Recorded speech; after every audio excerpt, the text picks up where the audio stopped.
going to start the show a little bit different today. Somebody near and dear to my heart, my mother-in-law, Una Carew, she passed away on March 20th of, just last weekend. Yeah.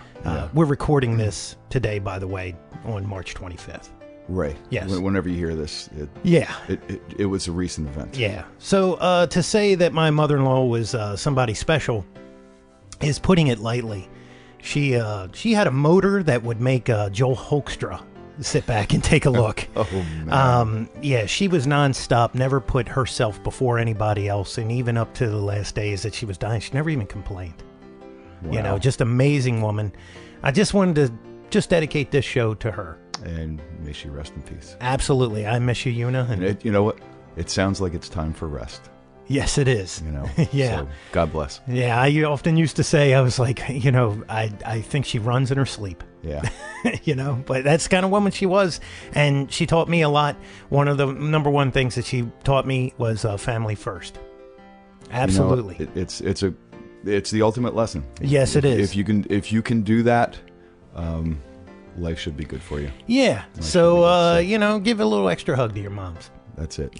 Tell them you love them. Rest Yes. in peace. So on with the show. Yes.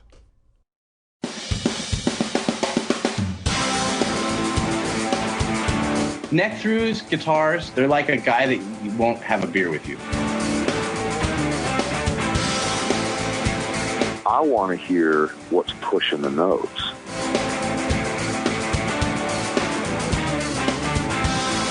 Freddie King and B.B. King, Albert King, and let's not forget Burger King. I don't want to blow my knuckle out. Stainless steel is the work of the devil. These go to 11.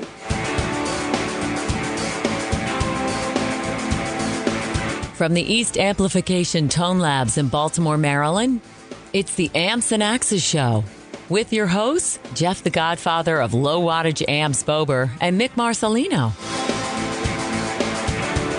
Well, good day to you, Mr. Bober. Good day to you, Mr. Marcelino, and a good one it is. Yes, it is. Happy anniversary. Oh, hell, thank you. Yes. Thank you. And when this is finally going live, it was weeks ago, but yes. You can all send belated thanks. Yeah, I got the notification from my wife. She said, "Hey, it's because I don't go on the Facebook that much, right?" And so I had no idea. So since I don't tweet, I didn't tweet it out. Yes, so, and it's a big one, right? It's a big one. It's the big one. It only seems like 12 years. And I say that in complete jest. I married an incredible person, but we were together for 11 years before we got married. Well, there you go. That's right. So we figured, if it didn't break by that point, that's a test drive. That is. It's like you already bought the car. You just finally have to pay for it. But trust me, I'm not paying for anything. I'm reaping all the benefits. It's great. So. Well, very good, and congratulations, my friend. Thank you, and now, and to my lovely wife, Peter. Congratulations. Yes, absolutely. I have something here. Hold on one second. I apologize. I should have been more prepared. The guy's name is Ben. I don't know his last name, so it could be Costa. I think it's Ben Costa. Okay. His first name is Ben. Well, that's good. We're halfway there. He corrected me. And I texted back or emailed back. I said that's what we want. I want. Awesome. If I say something wrong, please correct me. That means somebody's listening. Absolutely. Awesome. And what he said was, I was talking about Yngwie Malmsteen. Okay. And how he was a tried and true guy, never deviated from the Fender Strat and the Marshall amp. I was wrong. That means I was wrong too, because I agree. Yeah, with that. Well, it wasn't a big thing. Okay. But it was a little thing. Supposedly, well, not supposedly, I'm looking at the ads. I'm actually looking at, he took screenshots and sent them over to us. Cool. Rhino amps. Do you remember this company? Rhino? Rhino amps. They made a 50-watt head called the Black Star YJM. 50. And Wow. sure enough, there's lots of pictures of them. And I do not remember this amp. I don't remember the company or anything. Basically, it was built off of one of his Marshalls. He's more of a 50-watt guy. He's not a real big 100-watt guy. No, because what he does, There's 100 of them. Well, yes, but they need to compress up a little more for his style playing. I see. You know? So the 50 will do that. Yeah, the 50 will compress up more for sure. But gotcha. this is weird. I do not remember that company. I don't either. And if it's based on a Marshall, this whole thing may be a little bit incestuous because I'm wondering if the guys that did this were. And I could be totally wrong, but I'm just theorizing out loud here. I wonder if the guys that did this are eventually the guys that left Marshall and started Black Star, because they called it a Black Star. Yeah, and the guys that do Black Star are all ex-Marshall guys. It says it's much like the current Marshall signature model had overdrive, noise gate built in, and he said check them out. So hey, Is it still available? I don't know. I'm gonna have to look into this. Maybe there's a.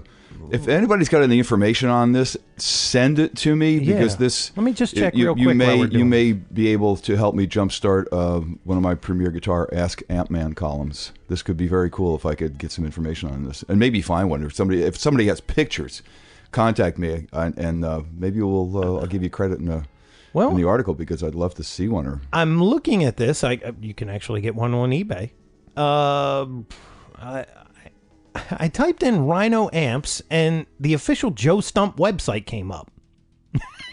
I don't know why, but it did. And there's a ton of images, and there's an amp board out there. And anybody familiar with the Rhino? It must have been a short-lived company, maybe.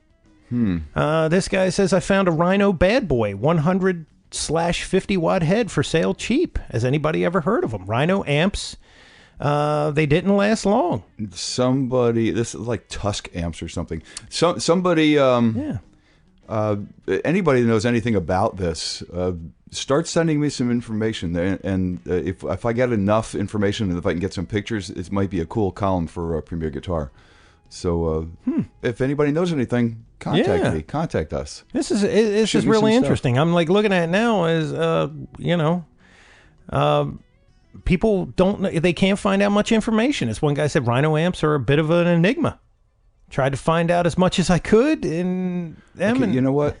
We put it out there. Yeah. Somebody sent, people, if you know anything, somebody knows something. And I got a few people I can ask about this too, but that's very interesting. Ben knew. Thanks for bringing that up. Yeah, well, Ben may know. He may know. Ben, if you have any more information, Yeah. But thanks for the jump start here. Maybe we get something out of this. Absolutely. So, or at least for the column. It may not be for the show. Maybe I'll address it on the show too. And here's the thing: we will admit our mistakes. Oh, for sure. Because I had no idea. It was so short-lived, we missed it. Yeah, it didn't even make a... That was about the sound. Yeah, that was it. Exactly. That was it. He probably turned it on. He went, yeah, okay, just cut the check.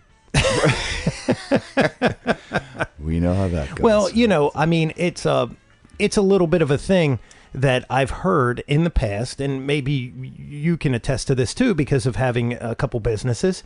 I've heard stories when Paul Reed said that he used to go down to the shows and hand the guitar, get the guitars to the artist. And he thought, hey, that's all I need to do. And it's going to just start steamrolling. And he was not correct with that. No.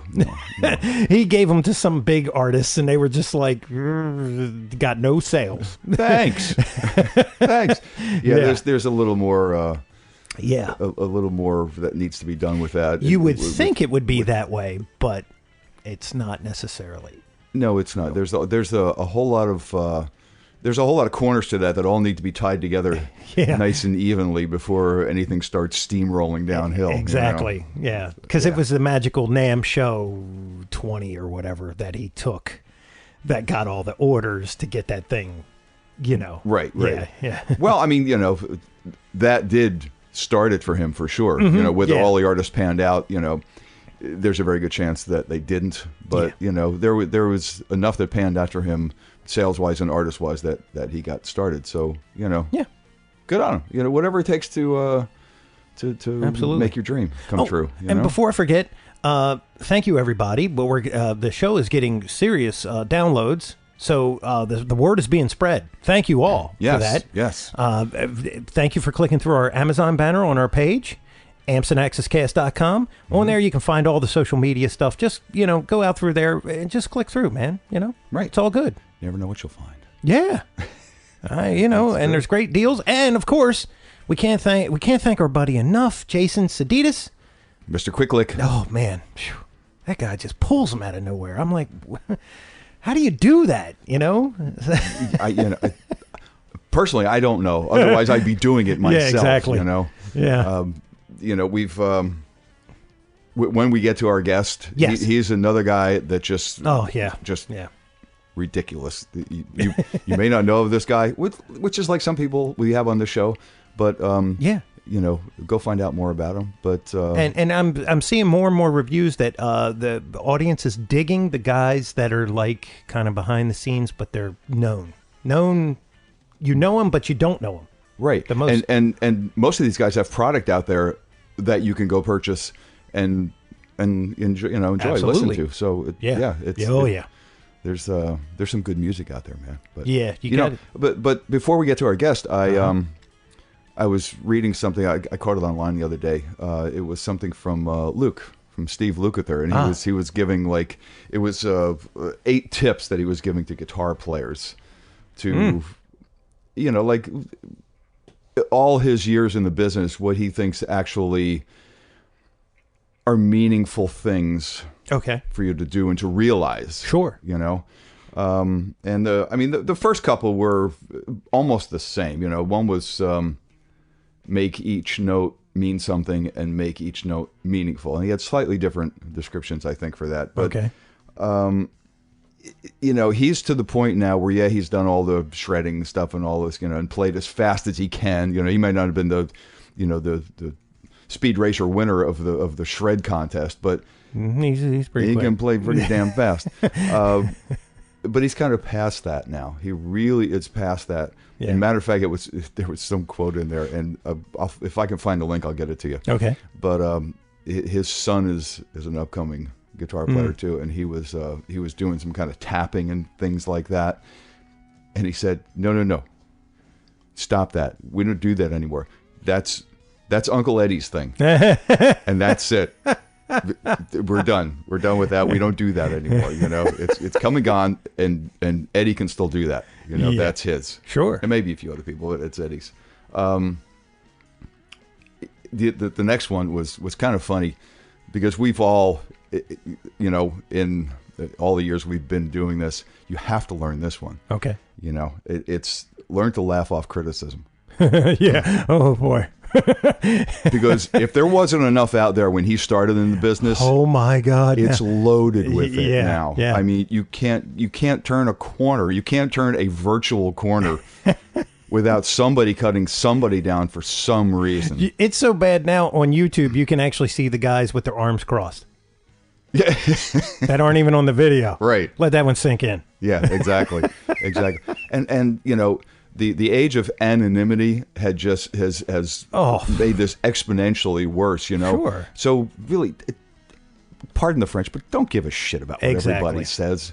Do what you're going to do, and progress at your own rate, and learn and do your things your way. Mm-hmm. And don't worry about what anybody else says. And he's a prime example, because if you ever seen Steve Lukather play, there's nothing orthodox about his playing style. I watch that guy play, and I go, that shouldn't even be coming out of there. Yeah, and his hands look so weird when he plays. And somebody that might be, classically trained or properly, quote unquote, trained goes, no, you can't do it that way. Yeah. And meanwhile, he's made a whole entire career out of doing it the wrong way. That way. Yeah. I just did. Look at Marty Friedman. Yeah. His right hand looks like it looks like he's got some deformity when he plays, but he turns the pick in such a way. I don't know how the guy has a carpal tunnel through his wrist because of the way his hands bend. I know, but it works for him. Oh my God, he's insane. Yeah. He played with Jason Becker. Right. That's enough said there. Okay, next one, do your own thing. Absolutely. And the gist behind this was, and he's made this point in a couple of other places too, but don't just do something the way somebody else, like you Google somebody else and try to emulate something exactly the way they're doing. At this point, unless you're going for sheer proper instruction and nothing else, there is no right and wrong. So if it works a little bit differently for you, and if it works better for you in a different way, and it comes out sounding better for you, or you can execute it a little better in a different way, do it your way. Do it. Don't be, this guy on YouTube does it this way, so I have to do it that. No.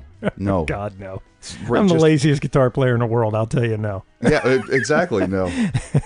Next one was, and we'll get through these quickly, but next one was practice what you don't know. Okay. When you're at home practicing, 9 times out of 10, you probably shouldn't be or don't need to be practicing what you're going to play on the gig in a few hours. Practice the stuff that challenges you. Sure. And you don't know, and stuff that is difficult for you to do, because in the long run, it makes you a better player. Then when you go out there to your gig that night, you can probably better execute what you already know if you continue to challenge yourself when you're practicing by yourself. Yeah, it'd be like walking around with ankle weights. And then like that. You take them off, you go running, you're like, whoa, I can run around the planet. Exactly. So challenge yourself at home, and then play what you know, and it'll be better. Exactly. So what else? Train your ears. Yeah. Another one. Don't go on YouTube and Google everything that you can find to see how to play something. Yeah. Try to figure it out for yourself. He said back in his day, and mine, and probably early yours too, you dropped the needle 100 times. You had no choice. On the vinyl. And there was no YouTube, there was no internet, there was no anything. Even if you had a tape deck, you couldn't slow the thing down. No, you just sit there and you rewind and play, rewind, drop the needle, and that's how you learn to play something. So forget somebody else teaching you, unless you have to learn it really fast or you are completely stumped. Yeah. Other than that, go train your ear. Try to do it yourself. That's a big thing. It's much better. That's a big thing, yeah. Next one, hit the back wall. This is when you're playing in concert. He said the other thing about playing fast is in big venues, even no matter how good your sound system is, in big venues, it's muffled. It's lost. Yeah, it's just nobody hears it. Just garbled. Play soulful notes that are going to hit the guy that paid for tickets up in the nosebleed. I like that. Hit the back wall. Hit the back wall. That's tight. I love that. That's a good one. And it just dovetails into the last one. Make it all connect. Make everything you play connect with your audience. Yeah, Paul Gilbert was a big fan of that, because he goes, I would see guys and they'd be playing, they'd be really good and a lot of notes and doing their thing. And he goes, then he got to where it had to end, and it just fell apart. He says, kind of like any song, the beginning and the end are going to be the things that you remember. The middle just kind of gets lost in a shuffle, but the end is real important. So when you do a solo and you end on the right note, right? Make that last one the one. If you screw up all the other ones, it's okay. That last one's going to stick out. Because he's right. They're going to remember what sucked them into the solo in the beginning, and what took them out of it. Yeah. And if you can't come out of it the right way, they're probably going to equally remember that equally as well as, wow, that was like the whole thing was just one big perfect package. Plus, it's weird when you don't hear a solo end right. Yeah, it's kind of like, ooh, you kind of, and it's hard to get back into the groove. Right. No, you need to resolve. If that's one thing you learn, the solo doesn't have to be perfect. But before you make a perfect solo, learn how to come out of it properly. Learn how to resolve it back into the song. That means a lot. Yes. It really does. And when you bend notes, bend them right. Right. Or left. Just makes it good. Depending on if you're a southpaw. When you hear these guys. yeah. But anyway, so, we just added number 9 to Luke's 8. So yeah. But that's all well and good. And that's going to bring us up to our guest, who is serious player, knows all the notes backwards and forwards, up and down, left and right, knows how to bend them both ways. Yes. And he's got a bunch of videos out there that you can find him in all the time. By the way, also is found on stage with a very big artist as well nowadays. Yeah. So we'll take a break. And then we'll bring you a person that you may not know, but you better look into, because this guy, if you're a guitar player, this guy's really good. You got to check him out. Yep. Mr. Doug Rappoport. I don't often listen to podcasts, but when I do, I listen to Amps and Axes. Be a rebel. Play guitar. All right, and we're back, and we have our guest of the week with us, somebody who is a smoking player, and you got to check out more of if you don't know of him already, Mr. Doug Rappoport. Doug, how are you? I'm doing great, guys. How you doing? Thank you for having me, man. Thanks for taking the time. I know you got a busy day, and we're on a schedule here, so we'll try to adhere to it as best possible. So, right on. Thank you, man. Hey, a lot of people may not know of you yet, and we'll get to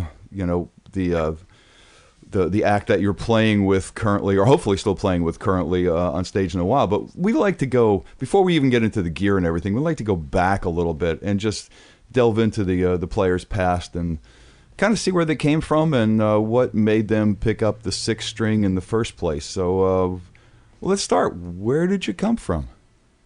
I was born in London, England, and we moved to the States. My parents are South African, and my father was over there finishing his medical school training. And after my brother and I were born there, and we had lived there a while, we were supposed to go back to South Africa, but that was a whole political system there, apartheid stuff that they just weren't down with. And we ended up moving to Los Angeles when I was about 7 years old.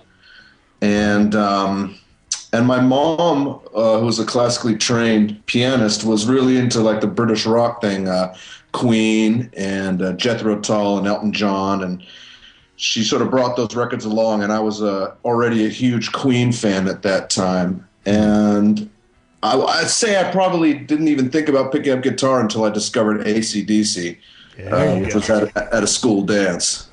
Wow, that's not the first time we've heard that, is it? No.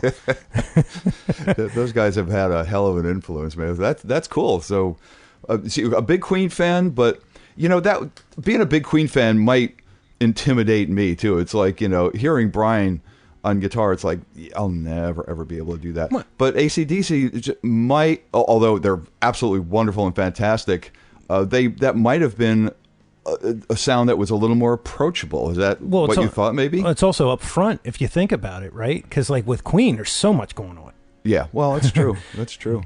Yeah, I think that with Queen, it was the songs that I really loved. I really wasn't focusing too much on guitar at that time. And I think around about 10 and 11 is when you start to, I think, pick out certain specifics from songs that you like. And I just, when I heard Back in Black, I was like, that was the sound and that was it. And I took every dime I had, and I can't remember if I got For Those About to Rock and Black first, which one. I maybe got both the same day.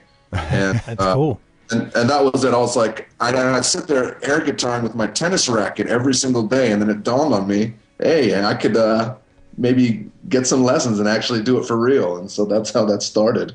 So you found some tennis racket lessons. Yeah, I recommend the wood rackets, by the way. None of that graphite stuff. Yeah, none of that graphite stuff. Yeah. So you graduated from tennis racket to guitar. Do you remember what the first guitar was, and do you still have it? The first guitar, I don't. The first guitar I had was a $31 acoustic guitar from Sears. Yeah. How long did your fingers get along with that? I was absolutely happy. I don't know. I think about 6 months to a year, and then I finally talked my dad into getting me an electric guitar, which was a Westone. I don't know if you guys remember those. I've heard of those. Yeah. I had a K acoustic for my first guitar. Oh. And the action was somewhere around a half inch off of the fretboard. There you go. Great slide guitar. Yeah, and then my house got robbed, and I was so devastated. They stole my guitar, and my mom found a Gibson catalog at our local music store, and I picked out a Gibson Invader, which was a sort of a cheap Les Paul a copy, and it was a Sunburst. And man, I was just the happiest guy in the world, because it's the same guitar that Steve Clark had from Def Leppard. and it was on that video Foolin'. It was the exact same guitar, so I was out of my mind. I was real happy. That was a guitar. What year was that? Do you remember? What year because it was a Gibson catalog. She must have gotten a new guitar for you. Had to be the 80s, right? It was the 80s, yeah. Early 80s, yeah. Yeah, because they made it was like a series of 3 different guitars, if I'm not mistaken. One of them almost looked like a Firebird. Am I correct with this, Doug? I don't really remember, to be honest with you. And it was like this series that they did, and it didn't jump off. You know, it was just one of those things. But they're great guitars. My buddy had one. He had one of the ones that looked like a Firebird. Wow. And I remember playing. I was like, man, this is a really nice guitar. But it was one of those didn't take off. Yeah. Wow. Yeah. Yeah. So you obviously got some lessons at that point. When did you and your compadres put together your first kind of band? Were you around other people that played different instruments at that point? I wasn't. I was sort of the only kid in school and the only kid on my block that played an instrument. Wow. And I had been playing guitar for about 6 months, and there was a guy, I wish I could remember his name, but he was a producer, and he produced the band Alabama. Huh. And he had a daughter, and he wanted to put a kid band around, some Disney kind of thing. Not necessarily from Disneyland, but it was a kid band, and he wanted to put it around his daughter, and he went around to music schools in L.A., and held auditions, and I barely knew bar chords at this time. And I guess he picked me and a couple other guitar players, a girl and some hotshot 16-year-old who graduated from GIT already, and he could play Eruption or some shit like that. Wow. And we went to this fancy Beverly Hills rehearsal studios and rehearsed every weekend, and we did one show at Stardust in L.A., and it completely bombed, and that was the end of that. But that was my first band, so. First band, we had one gig. Right. One gig. One and done. That's crazy. But that, I mean, I would assume that led somewhere, because you're still doing it, so obviously that one gig led somewhere.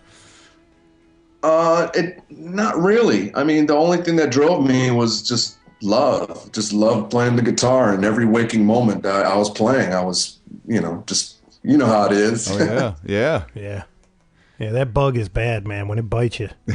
It's good. Yeah. It's not a bad bug. Well, you know what I mean. It can be bad if you spend a lot of money. That's right. Yeah, it could be bad for your marriage too, but that's exactly a whole different thing. Yeah. So, what did you get involved in next? Gosh, I don't know. I just kind of tooled around with guitar and all the way through school, and I still played sports and stuff like that, but guitar was my main thing. And I got into, Van Halen and Rat. I became still am a huge Warren DeMartini fan. Mm-hmm. Yeah. I just, played in bands in high school and stuff like that. And I had some older friends who would sneak me into bars around town when I was like 15, and I'd get to jam blues tunes or, cover tunes with bar bands and stuff, which was always a blast for me. And that was really it. Nothing real sexy until I got the Edgar Winter gig. So you kind of went from just bumming around in bar bands. I mean, we've all had the high school thing, Mm-hmm. and that develops into, we're playing high schoolers, or we're back in the day of like CYO clubs and stuff like that, and then you graduate into bars. You're playing in bars, and how did that transition? Did someone see you and recommend you for the gig, or because a lot of this stuff when we interview people, a lot of this stuff is like word of mouth. I played for this guy who played for this guy who recommended me to this guy who recommended me to this guy, and it's like, how did you jump? How did you make the jump? I think it was pretty much dumb luck. I just tooled around LA in bands, and I was actually working for an auction house in Beverly Hills, and the guy who owned the auction house wanted to make an album singing the old crooner tunes, the Sinatra tunes and stuff like that. And my job was to get in a van and go pick up this guy who was an engineer and help him haul his stuff around. And I gave him a disc that I had made, and he loved it, and he gave it to his 16-year-old boy, and he loved it. And he happened to be friends with Edgar, and he called Edgar and said, you got to hear this kid. So that's what happened. Wow. Yeah. So, and you've been with Edgar for a while now. Yeah, I think about 13 years now. Yeah. Yeah. Now, he played on the Rock Legends cruise, the first one. Okay. And my wife was there, and she recorded some of the video, and I was like, who is this guy? And she goes, I don't know, but this guy was incredible. And she recorded, you had an open guitar solo. Yeah. On one of the stages, you know, because you guys probably played like 6 or 7 times, I'm sure, during that 4-day thing. Wow. But I was like, I don't know who this guy is, but man, is he tearing it up. You know, it was the first time that because I looked it up then. Uh-huh. And that was the first time that I'd seen him, and I was like, wow. You know, like, where'd he come from? Yeah, I mean, just the first time I had seen it was on some video stuff, you know. For the Nag stuff, right? You were playing a Nags guitar, I think, in that one video. Was it Nags? Yeah, where he did the Back in Black thing. I probably didn't see that. I probably saw different videos than you did. Like, that's pretty recent, that video. Yeah, there's got to be, you know, a lot more than one out there. Yeah, you know. Yeah. So let's go back to getting the gig with Edgar for a minute. What do you remember? What gear you were playing when you started playing with him, and has it changed? Has technology changed things for you? I mean, what's it been like for you for the ride? I had a Line 6 digital amp, and I had a really crappy sort of like quote unquote custom shred Strat that I got when I was 15. I really didn't have any gear to speak of, honestly. Wow. And that's all I had, and I've got plenty of gear now, thank God. But no, when I first started with Edgar, I didn't have much at all. Wow. So that tells you. Right, it's not the gear. Exactly. It's the player. We've said this 1,000 times. You know, if you don't know who Doug is and you check him out, you're going to go, oh, okay. Mm-hmm. So he did on a Line 6 and a crappy Strat. Right. Yes. You know, whatever works, man. Whatever works for you. You know, I've never been a huge Line 6 guy or like a Fractal or anything guy. Although everything is getting better. Yes. But you know, I mean, if that's all you got, you know, obviously you can make it work for you. I mean, you know, Doug is walking proof. Oh yeah. That you can you know, you can get what you need out of whatever gear you have. If you got the chops. Yes. Oh, thank you guys. You're very kind. I got to say, thank you. No, I mean, well, it just rings true. I mean, sure. you would not have gotten the gig, regardless of the gear, had you not had the chops that Edgar wanted. You know, for the stage band. You know, so. Yeah. You know, I mean, it's no lie. It's just truth. I'm just, you know, looking at the picture going, this is the way it is. And I imagine, and you can correct me, Doug, but Edgar being a keyboard player, those guys are usually pretty strict. You know, they can hear the clams. They know when the guy's good, when the guy's not. You know, because if you're any kind of keyboard player, you've put in your time. And Edgar is like he's.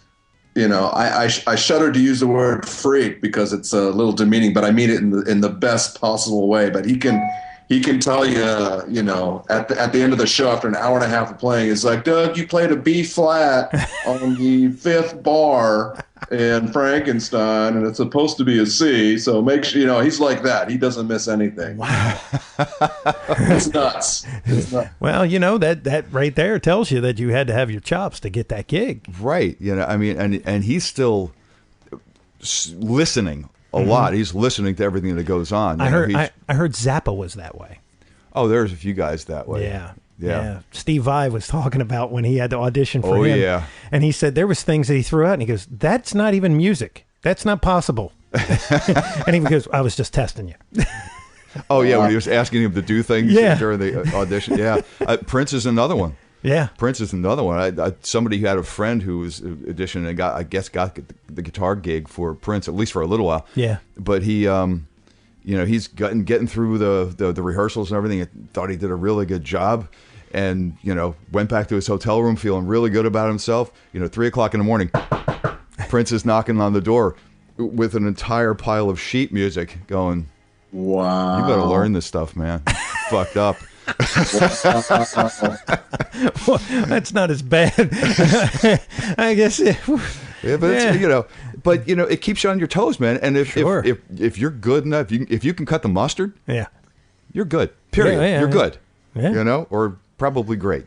Well, I think he saw something in me. I think at the time he was toying with the idea of exploring heavy music, and I was I don't know, I was in my 20s and I was into the Deftones and I was really into heavy stuff, but I could play the blues and stuff too. But I had spiky hair and giant earrings, and I think he kind of dug that, and he wanted maybe some young blood in the band. So I think he took a chance on me. He saw I could play the blues and stuff, but he definitely let me know early on that I was going to have to step my game up. So I wasn't like, I was going in there with veterans. Everyone in the band was like 15, 20 years older than me, and they were real veterans. And I really had to learn and step up my game and put my nose to the grindstone, so to speak. So I put in a lot of work to get to stay with him, that's for sure. Well, I mean, it just makes you a better player. I mean, if you're up to the challenge, it's going to make you a whole lot better. Totally. You said you're into the blues. I mean, you were initially saying AC/DC got you, into this game. Yeah. But into the blues, who were your influences there? It's an interesting thing. I got to go back to Angus on that one. The common thread that I found over the years that I've loved about guitar players was the blues stuff. The only difference was I liked the ferocity. I thought, like, when I was a kid, stuff like B.B. King or even Stevie Ray Vaughan, these guys, and even Hendrix, I thought were way too wimpy. And I know, crazy. Wow. But the common thread in the guitar players that I love, the stuff that why I liked Van Halen more than I liked Randy Rhoads and so on, it was the blues. It was those killer blues licks. And even when I was a big Yngwie fan, it was when he'd step away from the arpeggios and throw in some killer blues lick. That's what really, really got me excited. And so it wasn't until I realized that in my late teens, and then I went back and I started listening to Hendrix and listening to Stevie Ray Vaughan, and I got really into Hendrix and Vaughan, and that's when I really realized, okay, I got to really dig into what this blues thing's in, because that's really what it's all about for me. And once I got that, I was able to really appreciate the greats, the original cats. Wow, that is a cool way to look at it. That man. is, it's if you weren't into them initially, you were into more powerful stuff initially, but then when you go back and you look at where that came from, sure, then you realize, like, you can play blues stuff with a lot of power and ferocity, like you said. It's absolutely. We were just talking about stuff that Steve Lukather was saying, and one of them was like, make every note count, kind of thing. Sure. Just put power behind the note. If you're playing one note or if you're playing 10 notes, just put meaning behind every one of them. Oh yeah, absolutely. And that's what blues guys do. And it's funny because, and a lot of our conversations come back to AC/DC, but when you listen to Highway to Hell, if you just listen to the album and you kind of realize that when the song starts, most of the songs on those albums, you're at this volume, but when they end, you're like, did that thing just get louder? Or how did that work? But that band had that dynamic. They were able to do that all the time, and they captured it on Highway to Hell and Back in Black really well. Yeah. Even for those about to rock, they were still carrying that pretty good. But it's as much about how you play the parts as what parts you're playing. Because if the whole band can build simultaneously, through the song, that's a tight band. That's a good band. Yeah. And it just got angry. And and I'm sure you experienced that with Edgar. Just everybody can feel everybody's energy and they know where it goes. Yeah. Oh, absolutely. Absolutely. And even touring with, getting to tour with Johnny and seeing him play night after night. It's also, he had that kind of a magic thing. Even though his playing wasn't nearly like it was when he was a youngster, he still had that killer instinct as a blues player, and his band was always just right there with him, which was awesome to witness, for sure. Yeah. We got to tour with him for a while. That's cool. When we talked to the Great White guys, Remember, they said that he was like, they said, "Hey, would you want to record with us?" This is Johnny. Okay. Yeah. And he said, "Yeah." He goes, "When you recording?" He goes, "Oh, we've already recorded. We just need you to come by and do some stuff." He goes, "No, I don't do overdubs." I don't work that way. Yeah. He goes, if you're all set up in the same room, I'll come in and do it." He goes, "But if we're not, then forget it." Yeah, he's the kind of guy that just like it's the energy in the moment. Yeah, that really pushes the performance for guys like that. You know. True. Yeah. I know you've been in the studio, and obviously Doug has too. I don't like tracking. I like when the band's there, man. Yeah, I mean, maybe for an overdub, you know, when you already have experienced the energy of the track, oh, you sure, still yeah, feel that. But just going in cold, it's like, I think the performance suffers sometimes. I agree. You know, but all right. So where we leave off, we got on a tangent there. Gear when you started, is your gear different now? Obviously, yes. Yeah, it's quite a bit different. Like. I favor Marshall style amps, and I've been through a bunch of them, mainly because I was using them on the road as backline when I was touring with Edgar over the years. And so you would just run your line 6 into a Marshall for the power of it. And just... No, I don't. I trashed the line 6. Oh, okay. Why I got I think when I got the line 6 amp, they were kind of a new company, and a friend of mine was working there, and he finagled an amp for me. I think that's the only reason I had one, and I don't know. I never really liked it. I always liked tube amps. When I first got out of high school, my dad helped me buy an actual rig. It was like an Akasha what was it called? Akasha, I forget what it was called. It was a rack-mounted thing, and it went into a VHT, and I had a Lisa's quad reverb, and then that into the Marshall cab, and I sold all that shit. I think every line 6. What was that? To get the line 6. I think every human that plays guitar has had a quad reverb. Yeah. Oh yeah, they were ubiquitous for a while. I mean, I think Elise's made their entire profit margin from the quad reverb. Yeah. Oh yeah. They were everywhere. In every refrigerator rack you could find. Yeah. That is funny. Yeah. So you eventually went to Marshall's. I did, yeah. I went to Marshall. I had a JCM 2000 that I used for a while, and it was just been a process of graduating up to better gear over the years, really. And I had a Bogner Shiva, which I sold pretty quick. And I think I had a Boogie at one time. And then I hooked up with Mark Cameron. I don't know if you guys know who he is. Mark Cameron. Name sounds familiar, but I can't place it. Mark Cameron was a guy here in L.A. who had the quote-unquote Jose mod. He had the recipe. Oh. And everybody sent their amps to this guy to mod, and he had a waiting list like 2 years long. Mm-hmm. And everyone, Doug Aldrich, all these guys sent their Marshalls to him, and he was just a genius. And he eventually started his own company, the Cameron CCVs. Mm-hmm. And I managed to get one. It's a killer amplifier. The business is gone now, but I was lucky enough to get one of his amplifiers. It's just a phenomenal Marshall-type amp.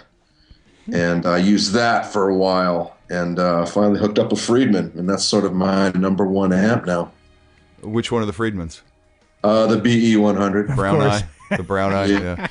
It's, you know, and the whole thing, with, in case people don't know it, there, Jose is Jose Hernando, who was purportedly the guy that modified Eddie's amps back in the day. And, you know, there's a whole lot of voodoo behind all those stories, too, let me tell you. You know, because we were all hearing it back in the day, because, you know, everybody was doing their own kind of thing. I mean, I was doing my stuff, and Caesar was doing his, and, you know, Ken Fisher was doing his, and on the West Coast, Jose was doing his, and all that kind of stuff. And, you know, there's a lot of stories behind what he did and or didn't do. So yeah, it's you know, it's as crazy as, you know, Eddie used to run his amps at 140 volts, you know, and that was totally a lie, total BS. And, you know, it was godlike for a while. Oh yeah, actually he did use a Variac. Yes, but 89 volts, I think was his magic number. And because you were 90. I found mine at 90. Yes. Yeah, but yeah. So and at 89, 90, it's all a wash. You know, it's like people tell you when they bias their amps in the biaser tubes. I like 35.5 milliamps. And like, the first time you turn it on, I guarantee you can't tell the difference between 34 and 36. You know what? 35.5. All right, just stop the madness. It's not that critical. Well, there's one guy. His name's Eric Johnson. Oh, well. Yeah. Hey, look, we all thought he was crazy with the battery thing, but I actually heard it over time. Now, the speaker wire thing, that I saw. Or the screws in the cabinet and the chair behind it. Yeah, that's a whole nother thing. We won't. This is not the madness show. Exactly. But at least I don't think it is. It is Eric Johnson, so he can pretty much say whatever he wants. That's so funny. My God. That's hilarious. But let's get back to gear. So you went to Marshall. Are you still? Well, you're using the Friedman now. Yes. The Brown Eye. So, which is a great sounding amp. Yeah. I've had a couple pass through. A couple of friends around here have them, and he's doing that. He's doing the thing with Steve Stevens. Along with Joe and Peter over at Nags. Yeah. So that is very cool. What's your guitar of choice nowadays? Guitar and effects. Let's go there for a minute. Okay. My effects are pretty basic. I just run a delay pedal. I always used to run it through the effects loop, but in the last couple months, I've been really turned off of the effects loop, and I'm going to a wet dry type situation. But it's just the delay is just a Boss DD20. Okay. And I run that in the effects. And then in the front of my amp, I typically have, I go into a tuner, out of that into a Crybaby Dunlop, and out of that into a Whammy Wah, and then out of that into a Bogner Wessex pedal. That's a new one. Yeah. Is that one of his new pedals? Yes. Okay. And it's awesome. Do you have the wooden top or just the painted top? No, it's just the gray top. Okay, because he came out with a line of pedals, and he has the same line, but with like a wood veneer top. Yes, like a Woody. That's like a Woody. That's Reinhold for you. So. I've been at a couple of NAMM shows I won't even talk about. So. But he's a crazy. I love him. He's a crazy guy, but I love him. Yeah, I don't know what the wood top. I don't know if that's. You'd have to ask Eric Johnson if that affects the tone. I was just gonna say that, dude. Only if it's 6 feet away from the pedal next to it. Exactly. Right. Exactly. Oh my God! Yeah. So and then I go out of that into a MXR Phase 90. And that's it. And then into the front of the amp, and that's it. How do you run your phase? Do you run it like just on and real slow, just to kind of thicken things? Yeah, it's the new MXR one where you push the little button and it supposedly goes to this script circuit. Yes. Yeah, and I run it on the script circuit, and then I set the knob, I guess at about 9 o'clock. Okay. And that's pretty much where I leave it. You want to know something crazy? Yeah. Speaking about the Phase 90, I would do crazy things when I was out playing in bands. I would build a pedal board, and then I would pare it down to where it was nothing. And then I would, I got to go get that pedal. So I must have owned close to a half a dozen Phase 90s. I had like 3 or 4 scripts, actual real script ones, not the, no LED, no power. You had to use a battery. Right. Yeah. I had the kind that had the LED, and I had every version of that pedal known. And I'm thinking, what is wrong with me? Then finally I ended up with a guitar player. What do you mean what's wrong with you? Well, eventually I did end up going straight back in. Hence the Angus Young, Malcolm Young influence. Well, yeah. It's they can do a lot with a couple of pickups and a couple of volume and tone controls. Yeah, and if you heard our band, you would have been like, "Well, that sounds nothing like AC/DC. It sounds like Pantera." But I did it that way. I don't know what it was. I was always a little. Yeah. I love the purist. Yeah, it was let me tell you, man. When you hit a wrong note, everybody knew it. Oh yeah. I'm with you on that, man. That is the way to go. With all the technology, all the cool shit that's out there that they're making right now, they have not figured out a way to make it sound like just going straight in or feel like you're just going straight in. That is absolutely, I agree. That is the best way to do it. And if I didn't knock my guitar out of tune every time I touched it, I'd probably do it that way too. So I'd at least have to be into a tuner. Well, yeah. Well, a tuner's okay. A tuner doesn't count, you know? I mean, especially if, you know, you can actually have a little box. I'm sure there's boxes made, but have a little box that's got a straight through and then a buffer out to the tuner. So the tuner's not even loading down anything. Yeah, you know? you can do it with an Ernie Ball volume pedal. They have the out for the tuner. Yeah, but they're still putting a volume pedal in the line. That doesn't count. Yeah, that's true. It doesn't count. But you know what I used to do, because I did get to where the not narcissism, but I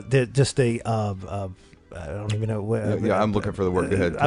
It was insane. Mm-hmm. And I was like, no, I got to have a cord, and it's got to be straight into the front end of the amp. I don't want anything to change that signal. So I used to have a Boss TU-12 sitting on top of the rack. You would just unplug. And I would, in between songs, I would unplug and plug it into the tuner and tune up real quick. Yes. How screwed up am I? Well, you know. That's awesome. I love it. But you said you would unplug from the rack. I had a rack mount head.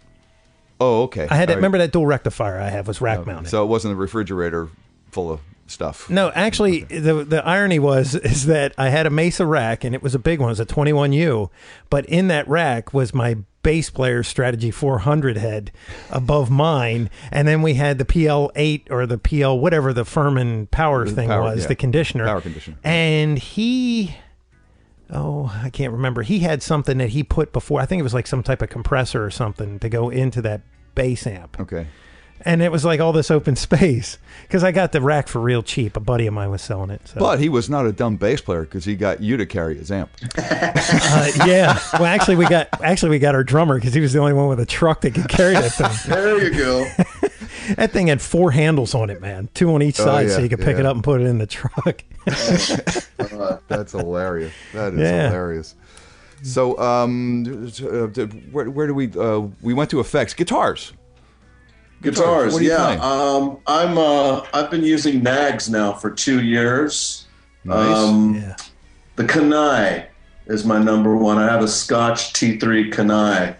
I'd been playing a Les Paul forever, and I was a devoted Les Paul player. You know, there's a lot of those out there. Mm-hmm. Yeah. And some companies that were starting to send me guitars, and I always said, well, you know, I like short scale guitars, and they said, oh, we have a great short scale guitar, and we want to send it. And I'd say, send a return slip along with it, please.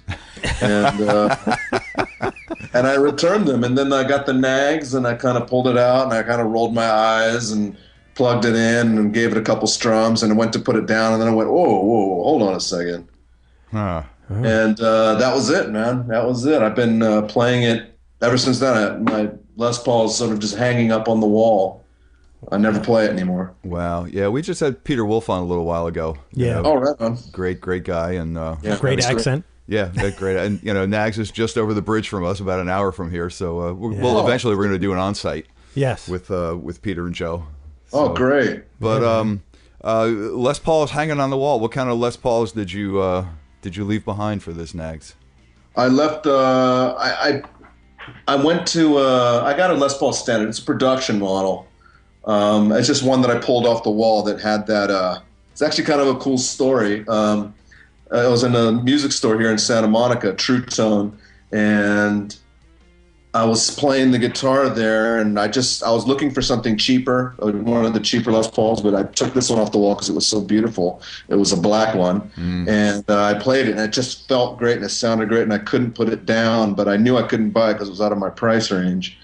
And I had a buddy that worked in the back where they were fixing the guitars, and some people were walking out of the store. My buddy came running over to me. I was talking to some other dude while I was playing the guitar, and he goes, "Doug, do you know who that was that just walked out of here?" I said, "No."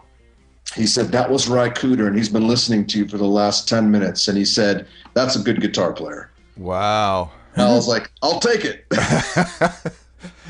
Wow. Very nice. Yeah, so that's how I got that guitar. If Ry thinks I'm good on it, I should probably own it. You got it. That's awesome. Yeah. How long ago was that? That was back in 2000. Wow. Yeah. So that's. Could you imagine? Guitars. What's 15 years old now? If it was a new one back then. Sure. Yeah, it was new. Yeah. Wow, a new black Les Paul. That's awesome. cool, man. What'd you say? Standard or did you say custom? No, standard. Standard. Yeah. Yeah, a lot of the black ones you see, except for the one I got from you, a lot of the black ones you see are customs. Mm-hmm. They're not standards. You know? Yeah, and I think the standards are very cool. Actually, I don't think I've ever owned a custom. I have many Les Pauls, but I don't think I've ever owned a custom. Yeah, me neither. No. Yeah, a lot of guys swear by them. They won't play standards. They just play customs. But I don't really like them that much, to be honest with you. Yeah, I don't know what the difference is. I really got to pick them up someday. Binding on the headstock, square blocks for the fret There's markers. got to be more to it than that. No. Yeah, there's an ebony fingerboard, which has a tone to it. Yep, ebony fingerboard. He's right there. Oh. But as far as the weight, as far as the pickups, actually the pickups that come in a custom are usually the classic 57s that are like in my SG.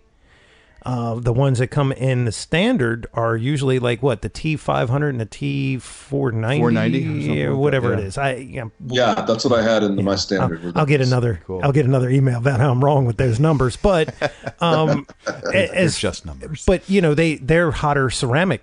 Right. I think pickups in those very guitars. hot, yeah. And where the customs are kind of it's a little dialed down. Mm-hmm. You got binding on the back of the guitar and on the front of the guitar. And then you got the binding on the neck, the headstock. It's got the, the mother of pearl for that big, what is that thing? I don't even know what that. The kind of diamond thing the up ornament. There. Yeah. So it's, but as far as, well, it's just a fingerboard, really, if you really think about it, and the pickups. He doesn't play customs; he plays standards, and we all love the standards. But he put it down for the nags, and that was very cool. So, hats off to Joe and Peter and company. Sure. Speaking of that, and let's get into your new release. You got a new release out there. In your spare time from touring with Edgar, you managed to put something out, and your new release is Bionic. Did you use the nags on your recording, and how did you record it, real quick? What did you use? And I know you have a home studio, so let's just touch base on all that real quick. Well, I put that album out in 2008, so it's not as new. Wow, I had no idea. Sorry. We're a little late to That's all right. No. Late to the game, yeah. I recorded that. God, I don't even remember. I had cheap guitars then. I used my Les Paul. It was only decent guitar, I think, that I had. But all the other stuff were like Yamaha Pacifica, I think I used, and I think I borrowed a friend's Strat, and I did it all with the Line 6 with the little bean. Remember the kidney bean Line 6? Oh, yeah. Wow. Yeah, I think I did most of 99% of it with that. Wow. At home studio, or yeah. Wow. Wow. Other players on there, or did you do everything yourself? I did everything except for the drums. I got the mighty Chris Frazier on drums. Ah. Yeah. Well, there you go. Yeah, I didn't know it was such a release that was been out for so long, because we just got turned on to it, and thank you for that. Yeah, man. Sure. And hopefully the listeners will go out and buy Bionic, because it's really cool. I was really digging on Rip Rap. Yeah, was one. What did I told you what the other one was? Damn, I forgot. Yeah. Chopper, I think you said you liked Chopper. Yeah, Chopper. Yep. Chopper was really cool. Yep. And if our listeners go out to buy Doug's album, you can probably get it on Amazon. Click through our banner. Give us a little love. Wets both beaks. He gets some sales. Absolutely. I'm thinking it's a win-win. And we keep hearing from our listeners. It's like, man, every person you have on, I have to go out and buy all their stuff now. Oh, yeah. Because, they're so good. So, and I apologize to our listener that every time he would make a comment, he says, you got to have Doug on. Yeah, we have a listener that's... I forget his name. It's buried in our email. I would never be able to find it right now. It is, but we'll try to tag it onto the show somewhere, and give props where props are due, because he just kept. I remember it was like he sent 3 or 4 emails, and he was like, "You got to get Doug on." And then I went to check out Doug Rappoport, and I went, "Yeah, you're right. Yeah, we definitely have to get him on." So you got some love out there, my friend. Oh, yeah, good. I'm blushing. I feel like a little girl, guys. Stop it. I feel like a little girl. That's too funny. Well, man, I know you've got to run, because we were on a tight schedule yes. With you. So, Doug, thank you so much for taking the time with us. Very welcome. Thank you guys for having me. I had a good time, man. Good. Anything you want to tout? Are you recording anything new that might be out soon, or touring, or anything you want to put out there? Do you have your own band that you tour with? And just give us whatever. I do have my own band. We don't have any touring going on. We're sort of it's in its infancy. We're just sort of gigging around LA. So if you're friends with me on Facebook and you're in LA, stay tuned. I'll let you know when we're going to be playing. Cool. And I'm out on the road with Edgar still. I also tour with. I play guitar for Rick Derringer once in a while, and so look out for on both those websites and see. Can't go wrong there. Do a time near you. For sure. Well, our listeners will keep an eye out, as will we. And if you, yeah, man, you make the East Coast, we got to hang out. Absolutely. All right, I'm there all the time. Oh, cool. Do you go to the NAGS headquarters when you come? I haven't been there yet. I was just in Boston last week, which is I think the closest I've been to there in a while. But I'm over on the East Coast all the time. Are you guys in Maryland? Is that it? Yeah. We're just south of Baltimore, so we're close to them. Yeah. Well, yeah. I mean, if you're Philly's close, we'll keep an eye out, and if you think of it, shoot us an email, and we'll see if we can get things together. Awesome, that'd be terrific. Excellent. All right, Doug. Well, thank you again, and best of luck with everything. We'll have your website out there. Yes, everything will be up, just like we do with everybody. As soon as the show goes up, along with the show, we'll put the website up, and picture or two, and whatever, and we'll spread the love. Yeah, man. Fantastic. Thank you, guys. All right, Doug. Thank you so much, man. Have a great day, and thanks for taking the time. You're welcome. Bye-bye. Bye. Well, and there you have the story. You know what I like about that guy? Okay, tell me. Okay, because I will. Yeah, you will. What I like about him is his simplistic approach. And I don't mean just the guitar into the amp type thing. I just like the idea that the guy's just like, yeah, I was using this crappy Strat going through a Line 6 thing. I can't remember. I had it. It's like, it's just like, just fodder. It's just water under the bridge to him. It's like, I just play. Right. They're just tools. Yeah. For him to get across what he's playing. And I would like to have nice equipment, but, it was what I could afford. That's all. I just did it with that. Right. So, don't think you need, especially nowadays, don't think you need the big rig to get the big gig. Yeah. Hey, that's a good one. I like that. I like it. But yeah, I mean, it's work on your chops and your skills too, and your people skills. He's probably a guy that's easy to get along with. Oh, he seems like he's just. Yeah. It's like he's goes with easy to get along with. You hit the stage, and you leave it all on the stage, man. Yeah, man. And boy, does he. Yeah. So that guy can deliver. Yeah. Yeah, man. Yeah. And so we finally did have him on, thanks to when we found it, Chad Gillespie. Yes. He kept going, you should have Doug on. You should have Doug on. So we had Doug on. Chad, he's now on. Yes, he's now on. So Chad's probably going to write to us when he see. We listen to our and we read. We read things. We listen to our listeners. And yes, and if we ever don't get right back to you, don't fret it. I also my optometrist was the guy who donated a larger sum of money. Didn't even realize it. I'm sorry about that, Dr. Biddings.